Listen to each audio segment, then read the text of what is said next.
सर्वांना श्री स्वामी समर्थ. तर बघा कशी दिवसाची सुरुवात झालेली आहे भरपूर उन्हाने. कारण शुभ सकाळ म्हणण्याआधीच असं वाटते भरपूर दुपार झालेली आहे आणि मुलांनाही सुट्ट्या लागल्या आहेत. मुलांना जरी सुट्ट्या लागल्या तर खरंच आपल्या बायकांना सुट्ट्या आहेत का? नाही. आपले काम भरपूर दुपटीने वाढते. तर मुलांना घरी असतात, त्यांना सांभाळणं, त्यांना काय हवं नको ते बघणं आणि दिवसभर आपली उन्हाळी कामे चालू राहणं. आणि यातूनही उन्हाचा पारा काही कमी होतच नाही.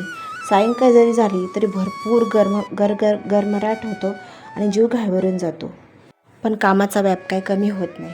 पण खरंच आपण जर योग्य पद्धतीने जर काम करण्याचं ठरवलं तर खरंच आपण भरपूर वेळ स्वतःलासुद्धा काढू शकतो. सकाळी भरपूर असं जर 11 वाजेपर्यंत आपण भरपूर कामं उरकून घेतले ना, देवपूजा वगैरे, नाश्ता, स्वयंपाक आणि कपडे, भांडे वगैरे जर राहिले तर ते आपण एखादं काम नंतर करू शकतो. पण उन्हाळ्यामध्ये ना भरपूर असं आळस अंगामध्ये चढतो, अंग जड पडतं. तर त्याच्यामुळे जेवढ्या लवकर सकाळी कामं उरकून घेतले ना तेवढ्या लवकर आपण मोकळे होतो. भाजी काय करावी हे वेळेवर विचार करून 1 तास वाया घालवण्यापेक्षा तेच आपण उद्या सकाळी नाश्त्याला काय करणार आणि भाजी आपण काय बनवणार हे जर आपण रात्रीच ठरवून ठेवलं तर खरंच अर्धा मनस्ताप आपल्या स्त्रियांचा बरेचसा कमी होऊन जाईल. आणि तसंही उन्हाळ्यामध्ये जड अन्न काही पचत नाही. त्यामुळे सकाळी भरपूर नाश्ता, दुपारी जेवण आणि सायंकाळी मात्र भाकरी, खिचडी, कढी खिचडी असं काहीतरी खाल्लं ना तर अन्न पचायला सोपं जातं.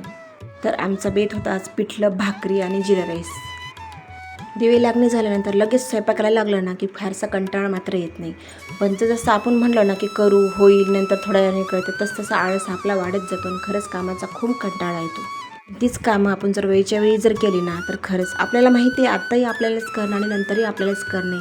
त्यापेक्षा आपण करून टाकलं आणि मोकळं झालं तर खरंच किती मनांना हलकं वाटतं. अजून स्वयंपाकघरातले कामं सोपं करण्यासाठी आपण शेंगदाण्याचं कूट बारीक करून ठेवू शकतो. मग गरम मसाला वगैरे काढून ठेवू शकतो. खोबरं खिसून ठेवू शकतो.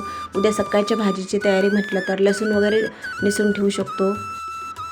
आणि सगळ्यात मोठा प्रश्न भाजी काय करावा, तर आपण कडधान्य, मटकी, मूग, हरभरे हे सुद्धा भिजू घालून आपण याचे पण खूप छान असं रस्सा ग्रेव्ही भाजी करू शकतो.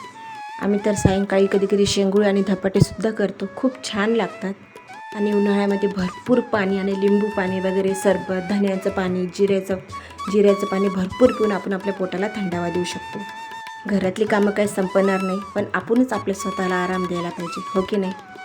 तर चला भेटूया पुढच्या व्हिडिओमध्ये. जर व्हिडिओ आवडला असल्यास लाईक, शेअर, सबस्क्राईब करायला विसरू नका. सर्वांना श्री स्वामी समर्थ.